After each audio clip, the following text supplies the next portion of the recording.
Saya suspect abang ketagih phone. Ya, saya consume phone selalu, social media. Tapi taklah ketagih. Saya boleh kawal diri saya lagi lah. Oh, macam abang sendiri nak detox diri daripada social media tu sendiri macam mana? Macam selalu apa yang saya minat daripada selain pada social media, saya suka running. Macam futsal. Macam tu lah, nak elakkan macam kita edit sangat dengan TikTok. Honestly, I know that social media is a place where they say anything they want. So I already know that in mind. So it doesn't affect me. Contoh, pagi kita bangun, kita kena disiplin kan. Senang je, mak saya panggil Along solat, then I go solat, then I stop scrolling. Macam saya, macam pagi kita kena buat fun run.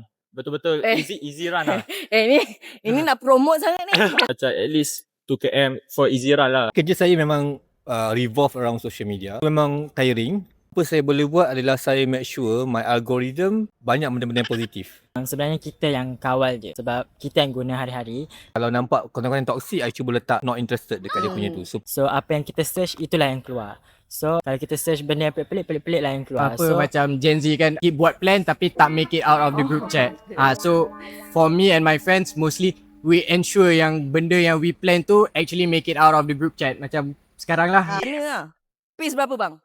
Kalau pace 6 saya tak nak dengar bang. Still beginner. Beginner. Yes. 7 abang. Baiklah. Selalu macam tu lah. Ini bukan kasut runner bang. Bukan. So kuncinya solat. InsyaAllah. Okay. Rukun Islam yang ketiga? Alhamdulillah. Okay lah. Yes. Macam selain pada sport, I think tak ada. Memang sport saya.